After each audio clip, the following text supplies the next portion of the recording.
Hi and welcome. This is Now Showing. I'm Atika Farooqui. Welcome to the show that is the exact replica of everything audio and visual going on in the world of cinema in India. Today we chat up with the best actresses of the year and we talk about the film, the awaited film of the year that has finally hit your TV and smartphones.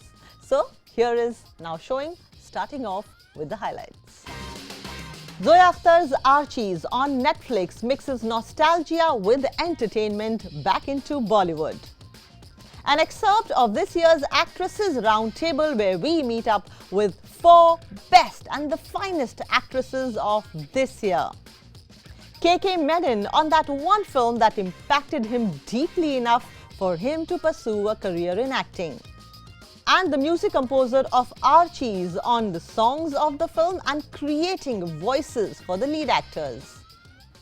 And let's address the elephant in the room, Archies. Zoya Akhtar's latest directorial venture, The Archies, not only brings the beloved Archie comics to life on the big screen, but also redefines the teen musical comedy genre in Bollywood. With the vibrant visuals, a youthful cast and a charmingly sweet narrative, the film successfully pays homage to the iconic Archies universe while introducing a fresh ensemble of talented actors. Set in the fictional town of Riverdale against the backdrop of 1964 Northern India, the film skillfully weaves together the lives of high school friends who mirror the beloved Archies characters. Suhana Khan, Khushi Kapoor and Agastya Nanda lead the cast, embodying Veronica Lodge, Betty and Archie Andrews respectfully, with a compelling supporting cast Vedang, Reina, Mihir Ahuja, Aditi Dot and Yuvraj Menda that complements their performances seamlessly. The narrative unfolds against the looming threat of societal shifts as the affluent Mr. Lodge plans to convert Green Park into a luxurious hotel. The film cleverly connects personal dilemmas, including teenage infatuations and friendship dynamics, with broader political forces at play. The young residents of Riverdale embark on a mission to challenge the city council's decision, highlighting the film's overarching theme that everything is politics. Writers Reema Kakti, Zoya Akhtar and Aisha Divitri masterfully incorporate the specificities of the Anglo-Indian community into the narrative, supported by a well-chosen supporting cast that includes familiar faces from the Archies world. The film explores the intricacies of adolescent life, friendship and love, while serving as a poignant reminder that even matters of the heart are intricately linked with politics. The Archies boasts a noteworthy musical backdrop, crafted by Ankur Tewari and Shankar Ehsan Loy, contributing to the overall viewing experience. The production design, costumes, cinematography, art direction, choreography and locations seamlessly integrate under Akhtar's direction, creating an immersive and idyllic backdrop that enhances the film's visual appeal. Despite some instances where the soundtrack may seem subdued, standout tracks like Suno and Vava Vroom redeem any perceived shortcomings, significantly elevating the overall music experience. The film's true stars lie in its production elements, creating a visually captivating and engaging cinematic experience. While The Archies introduces a unique style and approach, it does not universally resonate with all viewers though. The film's portrayal of the superficial and extravagant world of Archies may pose a challenge for some audiences and members to connect with the characters and their environment. Despite this, the filmmakers make a commendable effort to deliver something fresh and distinctive. With a mix of hits and misses, The Archies manages to carve out its own space among the diverse tastes of the Indian audience. In conclusion, The Archies is a delightful Bollywood spectacle that successfully adapts the beloved Archie comics, offering a nostalgic journey into the lives of its characters. Zoya Akhtar's exceptional storytelling, coupled with a talented cast and impressive production elements, makes this film a must-watch for those seeking a blend of nostalgia, music and teenage rebellion.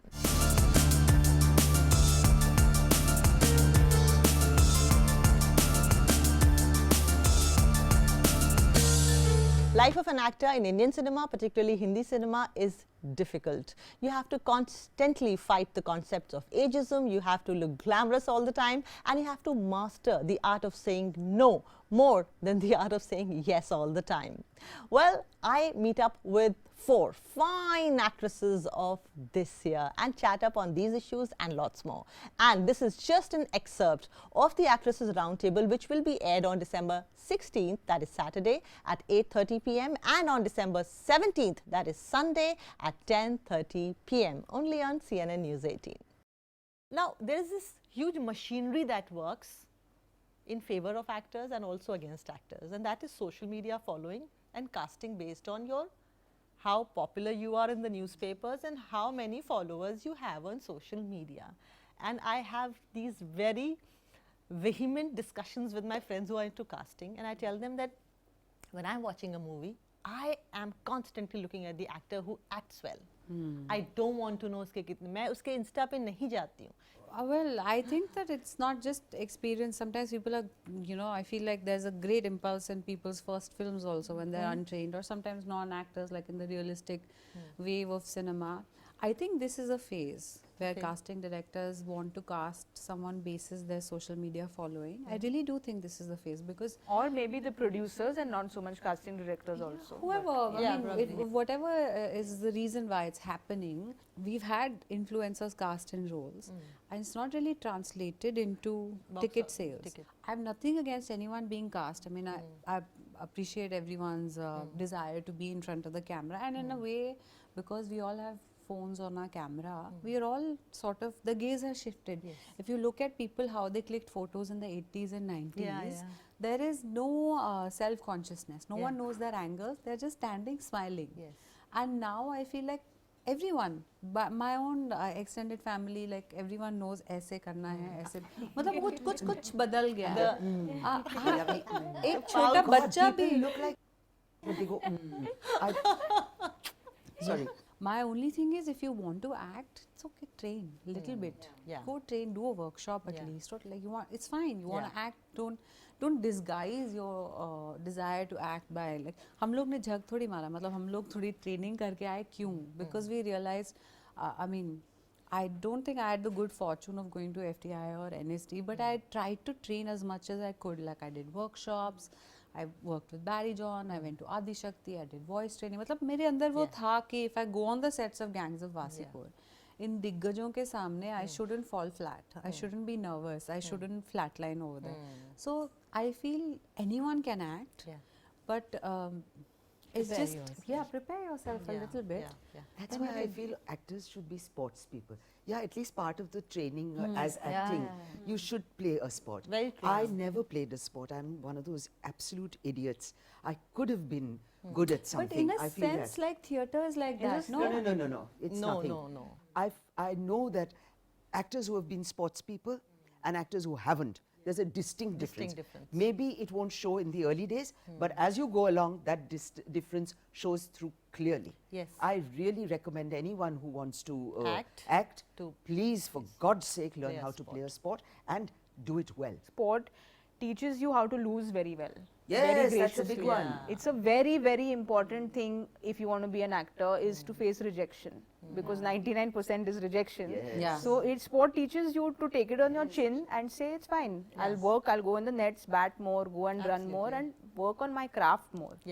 But the social media bit you were talking about, like Richa said, it's a phase. It's always nicer to look at it like that, to say that, phases come, phases go. But the truth is, because I have faced this, I have gotten rejected basis your social media following. So I know that right now this phase exists. Ajay, tell me, is that true for things like advertising? Yes. Or is it only true or largely true for the kind of roles you get? This For social media advertising, business. big time for advertising, saying "Arey followers itne hi hai" and all that. And also a few, without taking the platforms, but a few platforms, OTT platforms decided base your following.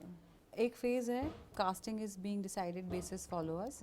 फिर एक phase आएगा where there will be a correction and people will say these followers are not real human beings. They are bots. And they are bought. And they are bought. They are purchased.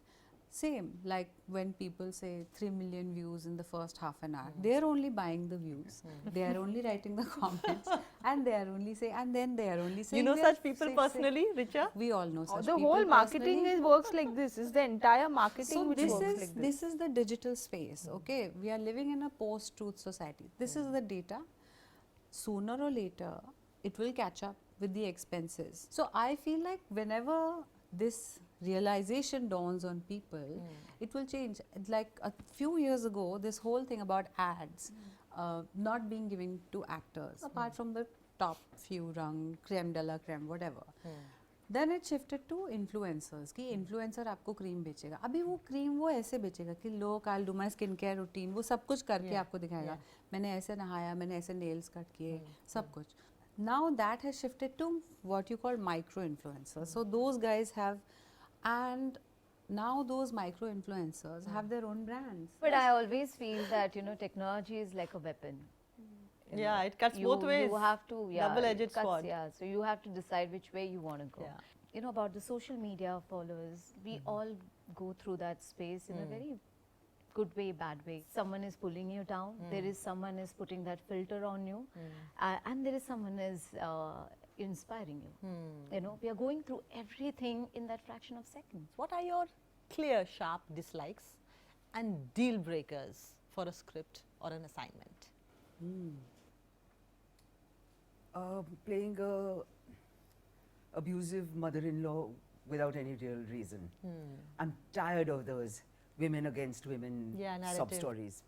I just would refuse to do that outright. That would be a deal breaker. Unnecessary nudity would be a deal breaker. And violence, unnecessary violence would be a deal breaker. I am not too comfortable with crass sex comedies. I wouldn't be able to pull it off, and I wouldn't be comfortable doing it. So, crass sex comedy. I remember in the beginning years in 2012, well, like AK and all are great, but those films pay nothing. So I had been offered a lot of money to do a crass sex comedy. उसका first scene था कुछ ऐसे केला ले लो या कुछ ऐसा. And I remember I took the money also, and someone sent me a bottle of wine, and I just kept looking at it all night, and then I just returned it the next morning, and my agency also dropped me. But I was very comfortable with that decision. So anything I think that incites hatred, that adds to stereotypes, that doesn't sit well with me as a person, I will not do. And even if like the character can, I did this film called Madam Chief Minister.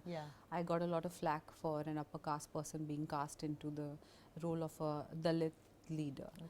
But I took it on the chin because I knew who the other pageant winners were who were being considered for the part, who couldn't even speak Hindi. वो character flawed था. Towards the end, there was some power shift in her. She becomes very hungry. But that's okay. That's a character flaw. You have to play all kinds of characters. You can't shy away from playing a bad character as long as you see their journey, their motivations, what makes them who they are. Right. You, Rashi? Yeah, I think most of the points they have covered, and I definitely, you know, don't want to do something where we are putting anyone in a very derogatory way. I would not like to do where, you know, LGBTQI plus community is also portrayed in a wrong way, because it's not just my character. I would like to understand how the whole film or the series is, you know, what is actually happening. So I would like to understand that space also. It's not even like, and even the other women. So it's not my only journey, you know, everyone, because it's all one, right? And when people will see it, they will see at one show, one film. So everything has to have that kind of space. And here is this special segment where we try to talk to actors and directors and producers and get to know about that one film that actually changed their life or prompted them to come into the world of cinema. And here is KK Menon on that one film that impacted him very deeply. I think Raging Bull was my first time I realized a protagonist can be played like this. Till then I didn't know that because the consumption was different in our country at the point in time. So for somebody to play a protagonist like that and transformation in the end, etc., etc. So for the first time, I realized, oh, this is an opening. This is very interesting. This is what I want to do. And I think that was one film which actually gave me a perspective to the fact that it's not all goody goody. You can be, you can show human traits, and you can be the protagonist at the same time. Whereas we tried that in Panch, which never got released. Afterwards, a film called Life is Beautiful really astonished me, because I never thought the Holocaust, that gruesome thing can be treated like this, which I thought was beyond brilliant. So these couple of films I felt kind of changed my perspective or gave me lateral thinking as an actor.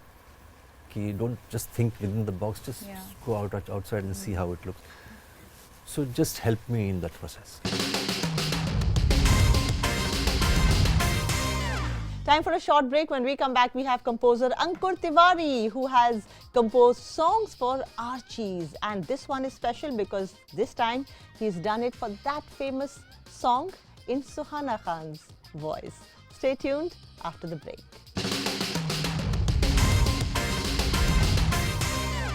Welcome back to Now Showing. I'm Atika Farooqui. Zoya Akhtar's latest offering, The Archies, is a musical featuring some of the most hummable songs, be it the foot-tapping Suno or Plum Pudding. And up next, we have film's composer, Ankur Tewari, talking to my colleague Vishal Chatkara about creating music for the film and deciding the singing voices for film's lead cast, Suhana Khan, Agastya Nanda and Khushi Kapoor.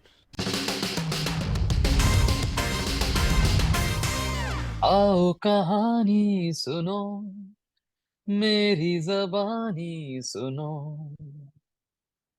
क्यों जिंदगी लगती है हमको आसान ये सुनो.